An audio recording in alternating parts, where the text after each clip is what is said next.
Okay, so let's begin. So as I said before, today I'll be talking about case debate. If you ever have any questions, just unmute yourself or type it in the chat, um, because I may start saying stuff that goes over your heads, which is completely my fault. Um, so don't hesitate to speak up. So the source for most of what we're going over today is going to be from Mr. Briscoe's book, which is something I have. I think it's a fantastic resource. Obviously, I'm not asking you to buy the books specifically, but like I think it's a great resource because Mr. Briscoe has a very good understanding of debate and like not just like policy debate, but debate in general, which is why I'm going to be leveraging a lot of the stuff that he says in this presentation. So the first thing we're going to talk about is the stock issues. So can someone tell me what a stock issue is or any of the stock issues and what they are? So if you just use the raise hand function, I should be able to see.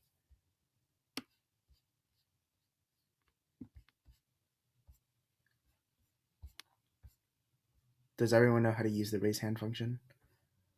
If not, we can just shout it out. Do we know what a stock issue is? Do we know any of the stock issues? What do we know about stock issues? Adi. Wait. Oh, wait, did someone else want to go? I thought, all right.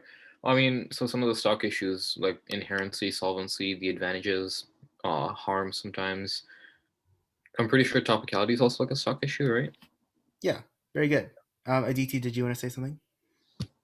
I was just going to say the same thing. Okay, so yeah, so those are pretty much our stock issues. So if we lay them out here, we have inherency, harms, solvency, significance, and topicality. So these are the 5 basic stock issues, and this is sort of the traditional structure when we're talking about like policy debate. So traditionally, this is how affirmative teams would structure their plans. They would have to prove somehow, some way in their case that they meet each of these 5 stock issues. So what does these what do these stock issues look like in terms of a plan specifically? So like one example would be like a 1AC would start by saying here's a problem in the status quo or in our world today, and that would be harms. Then they would move on to tell us why the problem won't resolve itself. So that's inherency. Then they would introduce a plan that they think would be able to solve that problem, which is solvency. And finally, they could talk about the additional benefits of passing the plan, which is significance. Most of the time, the affirmative team doesn't need to talk about topicality or how they meet the resolution, because really it's just implicitly assumed that the affirmative is going to write a plan that attempts to fall under the resolution.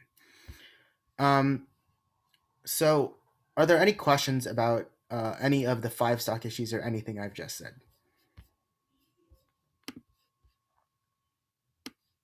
If you have a question, you can just shout it out or type it in the chat.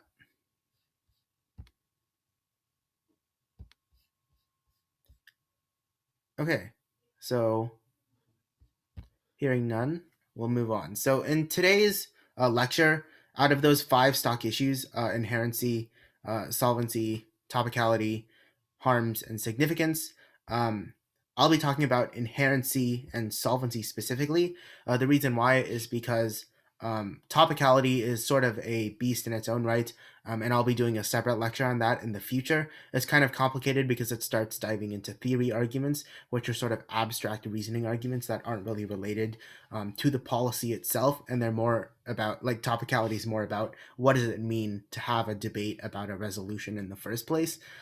So that's kind of abstract, and we'll talk about that much later. And then for harms and significance, that's sort of like the impact level of everything, right? If you think about harms, like a problem in the world that you're trying to solve, that's sort of like your advantage, right? So, like the mandatory minimums act is trying to solve the problem in the world of mass incarceration. So, therefore, the harms would be mass incarceration, which is more of an impact as opposed to something that relates specifically to the action of the plan, which is more about solvency and inherency.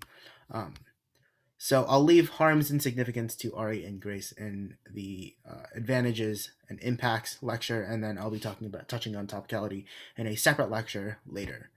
So starting off, what is inherency?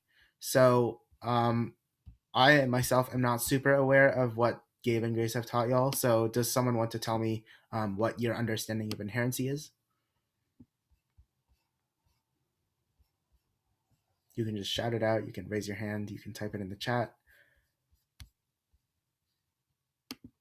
Yes, no, maybe. Do we not understand inherency? Which is perfectly fine, to be honest. I didn't understand inherency until like last year.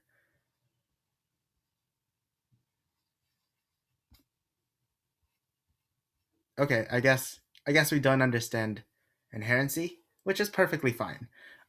So really, inherency is this idea of the problem in the status quo won't resolve itself. So from the traditional understanding of policy, which is like the whole 5 stock issues thing, inherency is this idea that like there's some problem in the world that needs to be solved, but it's not going to solve itself. So inherency would be the idea that a problem isn't solving itself. So like an example of this, if we reference the mandatory minimums AF, if the problem we're trying to solve is mass incarceration, then inherency would be like, well, Congress isn't taking any action to solve mass incarceration. Therefore, the problem's not going to resolve itself, for example. So we can really classify inherency as 4 different things when we're talking about it from the affirmative standpoint. So the first thing we can talk about is structural inherency. So structural inherency says that there's something in present law, like an administrative rule or some law, that prevents the problem from being solved. So this is super relevant to criminal justice, especially sentencing, because we can say, for example, as an example of a structural inherent barrier, that like some law that's in place is causing this problem. Therefore, since this law exists, that is a barrier to solving the problem. The next type of inherency would be gap inherency. So gap inherency basically says the lack of a law or the lack of some regulation causes harms. So for example, if we talk about like say the homeless population, right? We say they don't have access to healthcare because the government does not provide money or have any programs to help them actually get that healthcare in the first place. So that would be an example of the lack of something leads to the problem not being solved.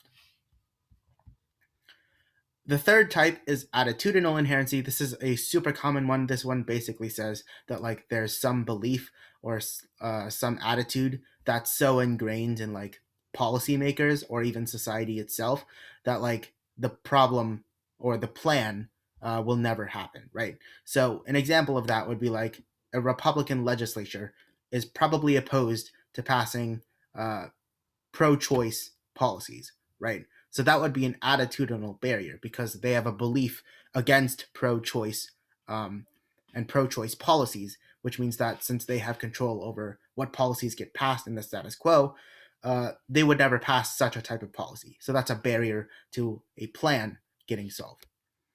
The final type of inherency would be existential inherency. So existential inherency is basically attitudinal inherency, but on steroids. It basically says a problem is so ingrained in our system that it's like in society worldwide that simply the fact that like this thing exists is a problem in and of itself. So an example of that is the chemical substance Teflon. So Teflon is the substance that was developed, I believe, in the latter half of the 20th century, which basically is like non-stick, and it was basically used for a bunch of like non-stick pans and like a bunch of non-stick tools and stuff like that. But later they found out like it was toxic and like inhaling enough of the substance could kill you and cause cancer and stuff like that. But the problem was the product was already advertised and so widely spread within households that like there's literally no way to prevent people from inhaling Teflon. So much so that Teflon is so prevalent in our atmosphere that most of us, just from simply being born, have already inhaled a lot of Teflon, and that's going to be with us, and we can't really change anything about that. That's sort of an example of existential inherency. This is sort of the hardest one to prove, and is sort of the rarest type of inherency argument that the affirmative would make. So at this point, do I have any questions about any of the 4 types of inherency that I've gone over?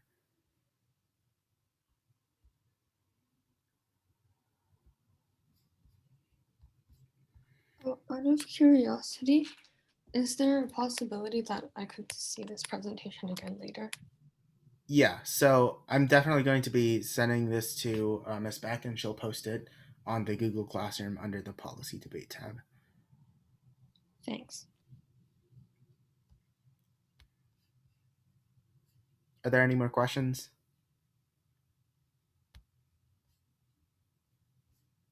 Okay, I'm going to assume no. So I'm going to move on. So the last thing I want to talk about when it comes to inherency on the AF is like what modern policy understands inherency as, right? So the definition that inherency is there is a problem and the problem is not resolving itself in the status quo. Um, that's sort of the traditional understanding of inherency. In debate today, we've sort of split up that type of argument or that idea into two different things. So the first is impact uniqueness, which basically says there's a problem that's coming or there's a problem that exists. And it's uniquely going to occur in the status quo, and basically some action needs to be taken, or that problem will not solve itself. So, for example, if we go back to our mandatory minimums AF, the idea of mass incarceration, we could read impact uniqueness, which traditionally would have been considered inherency. For example, we could say the problem is existential because it's ingrained within society, and a lot of the causes of mass incarceration are just ingrained within society. That's not really an inherency argument in modern policy debate terms, because inherency arguments in modern policy debate sort of talk about it in the context of the plan, which is basically the idea of plan uniqueness. It basically says like the plan itself, the action that the affirmative team is advocating for, will not get passed.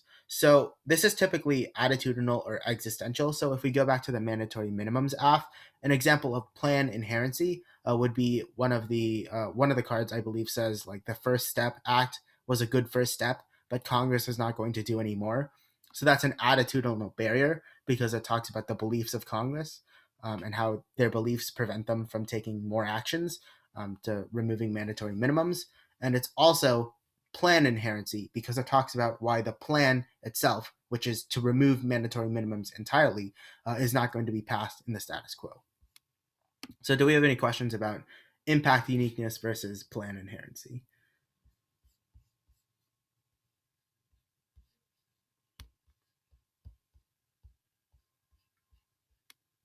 Okay, hearing none, we'll move on then. Okay, so now let's talk about how do we attack inherency on the negative. So the first big question is, when should we attack inherency? So inherency is one of those arguments where most of the time there's no reason to attack it, because usually teams are smart enough to like have a basic understanding of inherency that when they write their plans, they're going to have an okay inherency argument, and usually it's not worth our time to attack inherency. That being said, there are specific instances where inherency is a good argument to make. So if we have a good understanding of inherency and the topic and like a bunch of background information about how policy making works, it should be pretty easy to figure out when we should attack inherency. So like, for example, the transition between the Trump administration and the Biden administration would be a good example of when you should attack inherency, or a type of inherency argument that you could make, especially on a progressive topic like criminal justice reform, because it basically represents the removal of an attitudinal barrier, right? The Trump administration has a completely different policymaking philosophy. They have a completely different agenda to the Biden administration. So when there's that transition of power, if that even happens in the first place, then that's going to lead to like removal of some attitudinal barriers, especially for those in the progressive liberal direction, and the implementation of other attitudinal barriers, especially for those especially for more Republican policies. So that's just one example of when you can attack inherency. But keep in mind that most of the time, we probably won't be attacking inherency, and we probably won't be advising you to attack inherency either. But regardless, you should still know how to attack inherency. So the first way we can attack inherency is called denying the barrier. So what does this mean? This means that we demonstrate that many of the actions of the plan have already been done, or we say that the plan itself can be passed and there's nothing stopping the plan from being passed in the status quo. So in order to win this type of attack, you have to win two key arguments. First, you have to win that the actions of the plan have already been done, right? If we talk about inherency and we think about it, it's saying that the plan will not be passed. Well, if we can prove the plan has already been passed or will be passed, well, then we're automatically winning inherency. The second thing you have to win, which is a little bit more nuanced, is that the actions of the plan that you say are going to be passed need to be identical to the actions of the plan that the affirmative says. Because sometimes when we read a card that says the plan is going to be passed, it may not be exactly the same thing. For example, maybe for example, the death penalty. If we say the death penalty is going to be overturned, well, maybe the affirmative is saying like Congress is going to overturn the death penalty through legislative action, whereas our attack is like the Supreme Court is going to overturn the death penalty through judicial review or something like that. So like there's a small distinction, right? The distinction is one is being done by Congress, the other is being done by courts. But functionally, it's the same thing, right? At the end of the day, whichever one happens, the death penalty is still going to be banned or overturned or stopped from being used, right? So, but the affirmative will be able to leverage the distinction between the courts and Congress to actually help them win inherency if you make such an attack, right? If the AF wins that even any part of their plan hasn't been done, they still win inherency because they don't need to prove that the entirety of the plan is inherent. They just need to prove that something they're advocating for is inherent or can't be done, right? So if you let them make a distinction between between what attack you're making or what you're saying is already going to be passed and what they're advocating for, if you let them make that distinction, they have a lot of ground to actually win inherency, which means you've wasted a lot of your time on inherency. So before I move on, are there any questions about denying the barrier?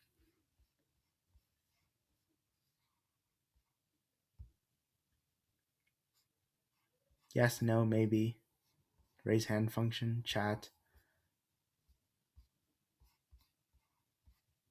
Okay, then let's move on. So the next type of attack for inherency is to demonstrate alternate solvency. So this is more of an attack on solvency than inherency, but it really ties into the ideas about like inherency being impact uniqueness. So this is not the same as saying like there's an alternative cause of a problem. That's more like a solvency attack. And we'll talk about that when we talk about solvency. So basically, this argument says that like there's some other plan being implemented now that solves for the impacts of the plan, right?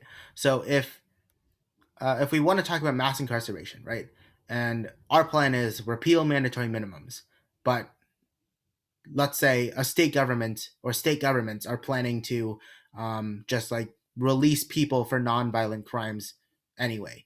And we say, and the negative is saying that solves for mass incarceration. Well, that's an idea of demonstrating alternate solvency.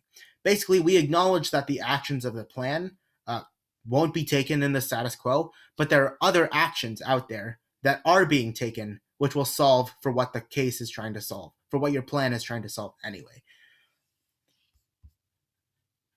So for this argument, keep in mind that like if you make this argument, it has a tendency to make disadvantages and like turns and like stuff like that, other arguments that you might want to make non-unique, because the reasoning behind it is if the status quo is already combating some of the problem, right? If they're already starting to combat mass incarceration, but they don't completely solve mass incarceration, then like why hasn't the disad been triggered? Why hasn't your turn been triggered? Etc. Etc. Etc. Right? So this is an argument that you should only make if you're completely sure that you can win on it. Most of the time, in my opinion, you won't be able to win on this, but it's good to at least know what this type of argument is, so that if someone else runs this argument on you, you can at least point out, you know, if all these other policies are being passed, why haven't we seen your disads triggered? Okay, so the third way to attack inherency is minor repair. This one's kind of complicated, so I'm going to breeze through this a little bit. So basically, it says the plan is only a minor repair, and that it only solves something like it only say it only increases funding for a program that already exists, right? So that's a minor repair because you're not changing anything fundamentally about the program. All you're doing is giving it some more funding, right? So this type of attack argues that the AF is not a departure from the status quo. It doesn't change anything fundamentally about what's going on now. It just says, let's do this one specific action more when the status quo has already shown that like they're willing to take this type of action, just maybe not as much as the affirmative team would like, right? So this is not the same as deny the barrier because we're not arguing that what happens in the current world will overcome whatever barrier the affirmative says in their 1AC. It simply reframes what inherency is. So the reason this is kind of complicated is because it kind of results in a debate about what inherency is. So the AF will argue that any action that has an inherent barrier or won't happen right now is an action with inherency. Whereas the negative will argue that the action that we're taking must be something that fundamentally differs from the status quo. It should put us in a direction for something completely different. Obviously, the negative has more work to do here because they have to redefine inherency in a way that says neg has to answer the question like what is fundamentally different, especially in the context of the resolution. So like if you make this type of attack a minor repair attack as the neg, you would have to clarify like, well, in the context of criminal justice reform, what is the type of plan that is inherent, that is a fundamental shift from the status quo? Adi, did you raise your hand? Yeah, I had a question. I just didn't want to disturb you in your middle of the presentation. But couldn't you technically say minor repair would be almost like an impact debate? Like the impacts of the affirmative are like much lower than the impacts of the negative by passing it, something like that? Yeah, so like minor repair is an argument for inherency, but it is also an argument for solvency, and I think it's much more effective on solvency because it's easier to demonstrate like, oh, since all they do is increase funding, they only get this impact. Our disads outweigh.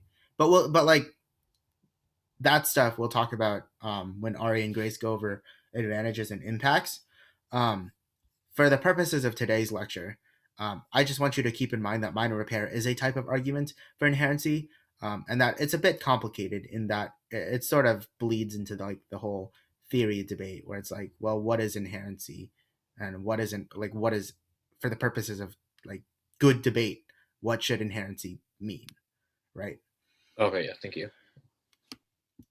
Okay, and then the final way to attack inherency is arguing that the affirmative fails to overcome the barrier, right? So the affirmative team will present an inherent barrier, some reason the plan or the impacts aren't going to be passed or solved respectively in the status quo. So the negative can argue the affirmative can't overcome plan inherency, right? So in the case of impact uniqueness, this is more of a solvency attack. Basically, we say the plan can't solve the impacts they're trying to, which is basically a solvency attack. But in the case of inherency or modern inherency or plan uniqueness, this is more like circumvention attacks, right? We say, sure, you can pass the plan, but even if you pass the plan, that doesn't mean your plan itself gets passed in its entirety. And especially when there's like a lot of political polarization, there's differences of opinion, stuff like that, reasons why people in government, even if the plan is passed, won't fully implement the plan. That's basically a circumvention argument, which we can also frame in terms of inherency. Usually it's not advisable to do such a thing. It's easier to frame circumvention as a solvency argument, and we'll touch on that later. So real quick, let's talk about examples of inherency. So if people can just shout it out or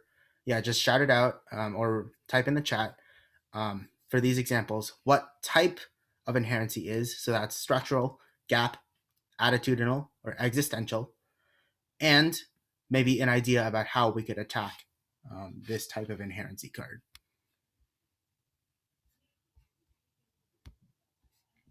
structural? Yeah, kind of. It's kind of structural, but like if we think about structural more says like this exists, which is bad, right? This is not really something exists. Like this is more like inaction rather than some action.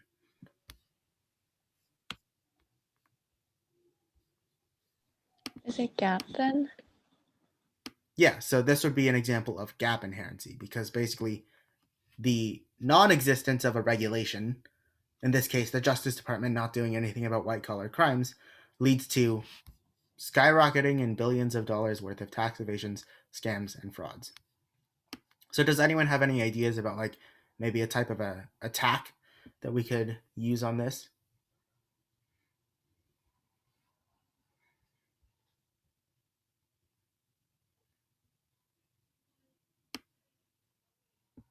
Yes, no, maybe.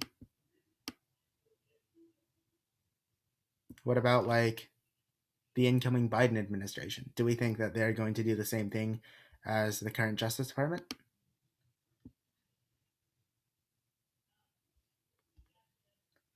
Okay, Aditi is shaking her head.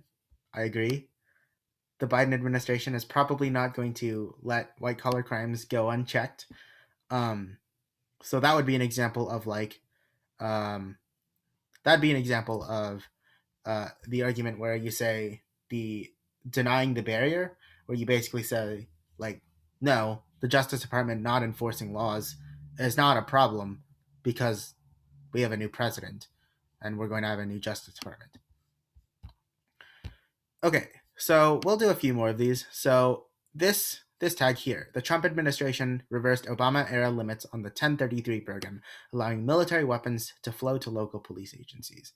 So can someone tell me what type of inherency, attitudinal, gap, existential, structural, we think this is, and maybe a type of attack that we could make on this inherency argument? Isn't this also gap? Yeah, so this could also be considered a gap because basically we've removed some of the limits on the program. Does anyone have any ideas for like an attack?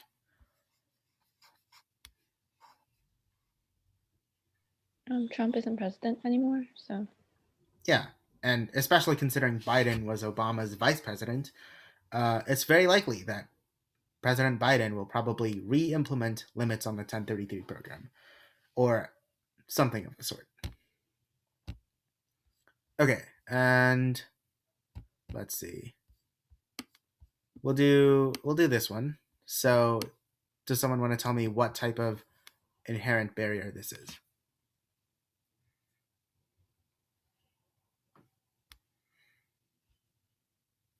Would this be like an attitudinal inherency, like something that's ingrained in our society or in like policymakers that? So I think you're close, right? Attitudinal talks about like a belief that our policymakers have. I think this is more like an existential barrier, Oh, right? Because existential says it's ingrained in society overall, and it's just something that exists. Whereas attitudinal is more specific, and it talks about like a belief that exists, which stops things from getting done, right? So you're close, but more accurate would be existential, right? okay. And does anyone have an idea for attacking this? And this is like a super common inherency card or uniqueness card you're going to encounter. So it'd be good to know how to attack this type of card.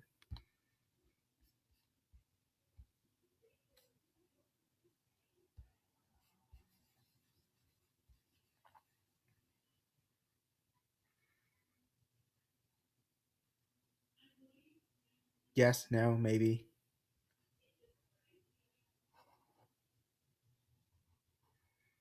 The fact that you can't treat everyone. Yeah. So like one thing we could say is like the plan can't guarantee that everyone gets treated. So that like helps. It helps us in solvency, but it also helps us in inherency, at least in the traditional sense, because it says the plan won't completely resolve the problem which it's identified. Good. We'll skip through the rest of these examples because I'm running a little bit low on time. Okay, so if you haven't been listening prior, I don't blame you. Inherency is not super important, but you should listen for this portion because solvency is one of the main arguments, especially on very skewed topics like these, which are super important to understand. Because solvency basically says, how does the affirmative plan solve the harms which it's cited, right? How does the AF reduce the harms? How does it prevent the harms? How does it eliminate the harms, etc., etc., etc.? So where do we use solvency? So the affirmative should always be telling a story about the plan and how it solves its impacts in every speech. Whether it's the 1AC, the 2AC, the 1AR, or the 2AR, you are the affirmative, right? Your responsibility in this debate is to tell us what your plan is and what it does and why it matters. The only way you can do that is if you tell us how your plan solves for the impacts which you say it will solve for, right? And it may seem a bit repetitive to repeat it 4 times in the debate, but since this is the crux of your argument as the AF team, this is something that you must do. If your judge doesn't have a clear idea of what your plan does in the first place by the end of the debate, then you haven't been doing your job as the affirmative team. Because the only way the affirmative team can win is if the judge knows what you're talking about and they understand, like, how does your plan solve for impacts? If you run a mandatory minimums AF and you never explain how repealing mandatory minimums can solve for mass incarceration, racism, or any other impacts that you read, then the judge has nothing to vote for. If they don't understand the connection between repealing mandatory minimums and mass incarceration, then they don't really understand your case in its entirety, which is why it's super important, and I want to stress this again, it's super important that in every speech we talk about solvency and we give at least an overview, an explanation of what the plan does and how it's trying to solve the impacts. The other thing to mention is solvency is also important for counterplans and Ks, but we'll talk about that in the future because those are negative arguments. So even if you're a 2N, I wouldn't drown out this discussion about solvency because it's going to be important for future arguments that you can use on the negative, like counterplans and critiques. So next, let's talk about solvency and impacts. And I don't want to touch on this too much because this sort of goes hand in hand with impacts, which is not really what the focus of this lecture is supposed to be. But basically, as I said before, we want to explain solvency and how the plan, the action we take in the plan, helps us solve our impacts, right? So in the context of impacts, that's how we would explain solvency. So for example, in the mandatory minimums AF, I would say repealing mandatory minimums is a good action and it solves mass incarceration because mandatory minimums give judges so much take away judge discretion and force many people who shouldn't be in prison to serve exceedingly long amounts of prison time, which leads to mass incarceration, right? So that's just an example of explaining solvency in the context of our impacts. The other 2 things to keep in mind is the difference between partial solvency and full solvency. So partial solvency means that we only solve our impacts partly, right? So saying repealing mandatory minimums solves for all of mass incarceration or solves for all people affected by the opioid crisis is a bit of an overstretch. At best, we get partial solvency and we say we help some people deal with their addiction or we help some people get out of prison, but we can't help everyone who we claim we can. That's partial solvency. Full solvency basically means we solve everything we claim for. In Ari and I's AF, we talk about tax evasion, and we say funding the IRS will help solve tax evasion. If the negative team never tells us otherwise, if the negative team never says, oh, your plan actually doesn't help solve tax evasion, then we get full solvency. We basically say our plan can solve for all of tax evasion, even though it doesn't, because the negative never challenged it. That's what full solvency is. Next thing is fiat. Fiat is kind of complicated, but basically it's the idea that once the judge votes AF and signs off on the ballot, the plan will be implemented regardless of any inherent barriers in the status quo. So basically, so obviously inherency talks about like the plan is not possible right now. It won't pass itself. But fiat is the idea that in the debate, once you vote AF, the plan will pass regardless of any factors in the status quo, regardless of anything, any reasons why it can't pass in the status quo, and it'll just come into existence. So basically, one thing to keep in mind is we still get politics arguments and circumvention arguments because the only thing we assume is that the plan is passed.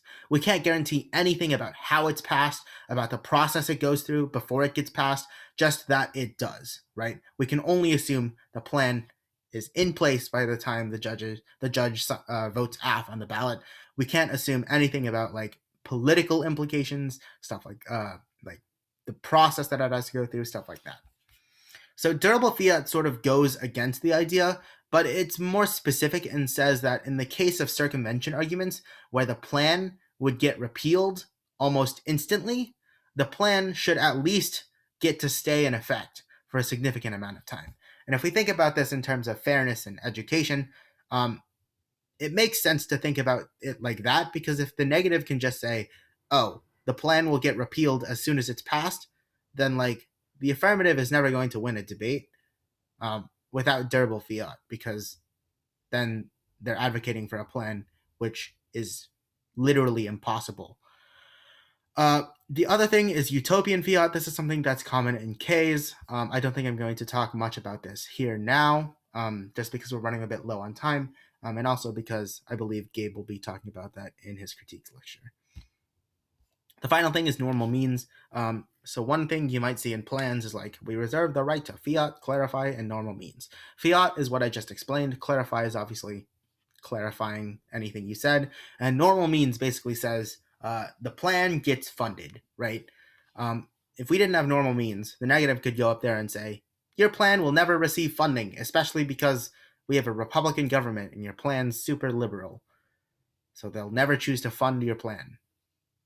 And then the debate's over, because you can't really say anything against that. Which is why we have normal means, which says that along with ensuring the plan gets passed, we also get funding for that plan, because we're having a debate about like the effects of the plan, not whether or not it's going to get passed or whether or not it's going to get funded. So does anyone have any questions about that giant spiel about solvency? Please don't hesitate to ask. It's super important you understand solvency.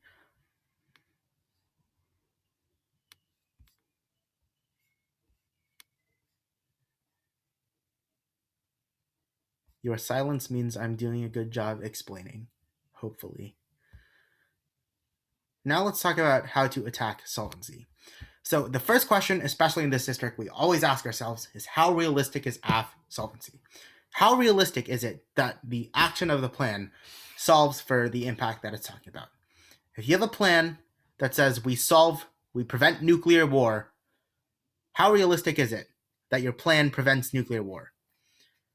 So in this resolution, criminal justice reform, talking about nuclear war, when we're talking about redefining sentencing laws, just from face value seems a bit unrealistic.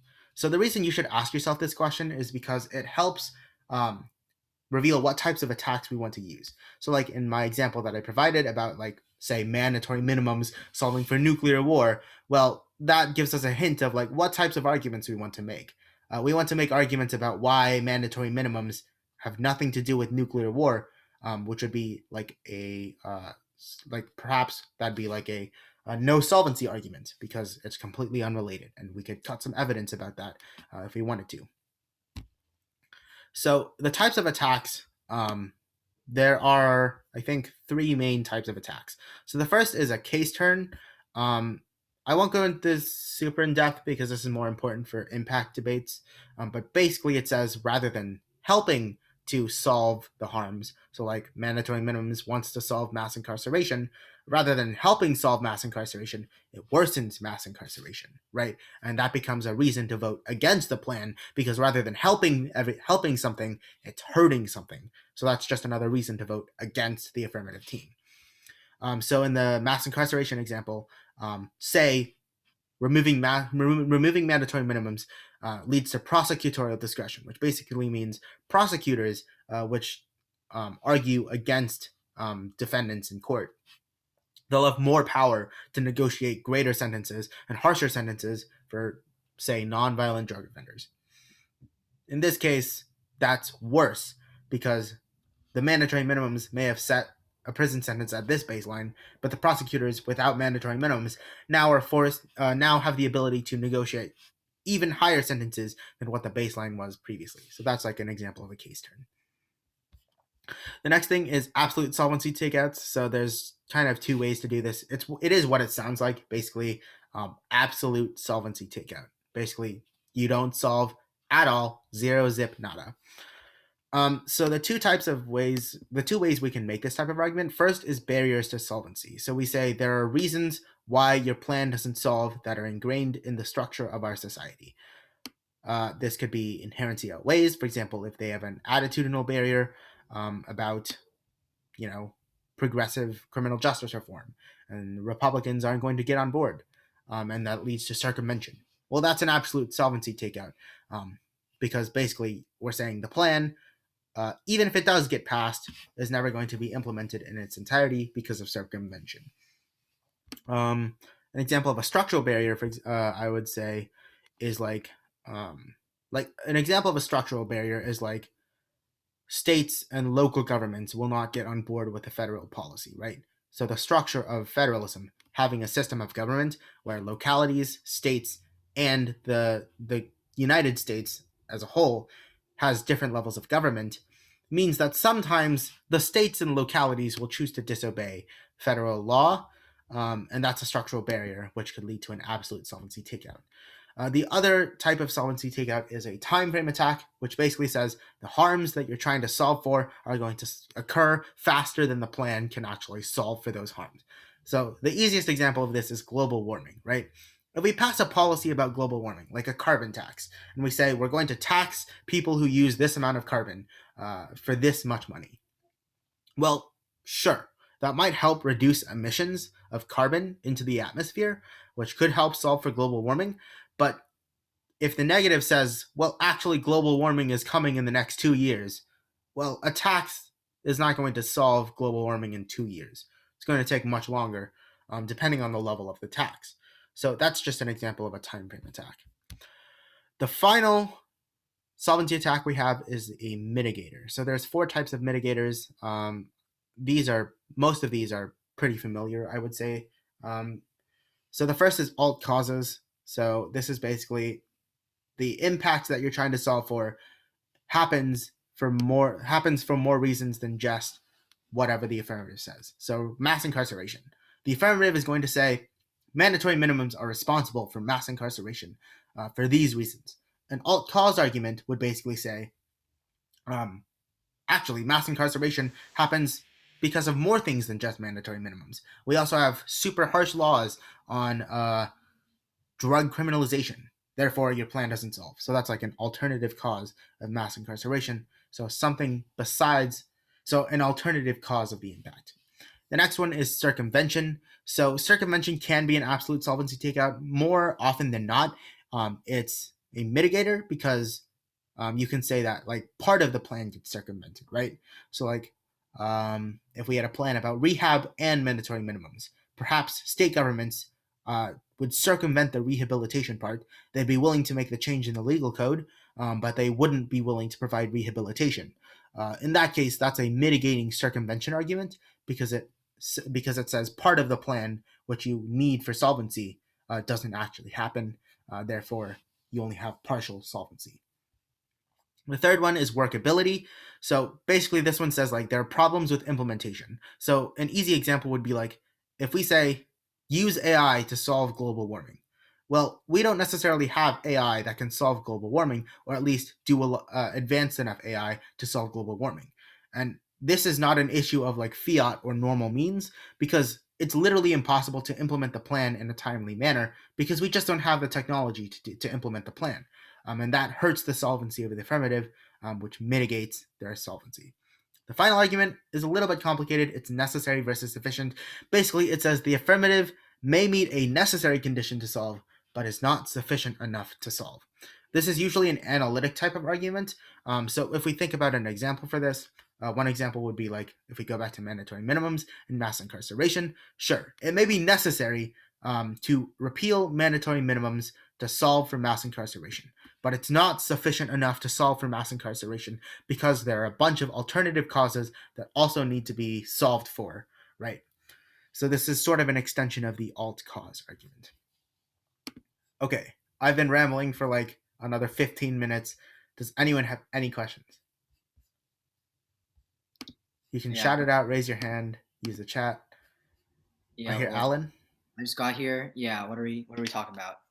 Okay, we're talking about case debate. I am recording this lecture, I believe, Yeah, and I it will be can posted. send you my notes. I can just share it with everyone. I I can will just look also at be posting this slideshow with the speaker notes on the classroom as well. Okay, cool. Do we have any questions about how to attack solvency as neg after the giant spiel I gave? Are we confused about any of the terminology I used? Because right now it sounds like the jargon I used was minimal and that I'm doing a good job. I have a quick question. Yeah. So, I'm just like confused about like case turns. So, when you talk about case turns as compared to like an impact turn or like a link turn, like when people say like I turn the case, like what does that necessarily mean? A case turn is the same thing as a link turn or an impact turn. It's just link turns and impact turns are more specific. Impact turns basically say solving for this impact is bad, right? So like economic growth. Economic growth is bad, not good. Here's why. Or nuclear war is good, not bad. Here's why. Right? It basically changes the way we think about a terminal impact. A link turn is more like, well, you're trying to solve for this, but your plan triggers this other thing which prevents you from solving for this, right? So like maybe your internal link to nuclear war is economic decline. Well, maybe a link turn in this case would be like, rather than helping the economy, your plan hurts the economy, right? If we have if Ari and I's plan talks about like stopping tax evasion, and one of our things is like that helps us with the economy, right? Well, it's really easy to say taxes hurt the economy, therefore, like you don't cause economic growth, you cause economic decline, which is a link turn. Does that make sense? But like, how is a link turn different from a case turn? It's not. Oh, okay, so they're the same. Case turns is just a broader like term for link and impact turns. Oh, okay, that makes sense. Yeah. Like the whole offensive attacks part is just a dishead.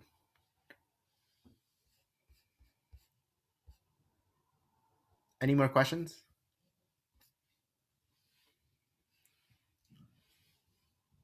If not, the time is currently 3:57. And if you need to go, you are free to go.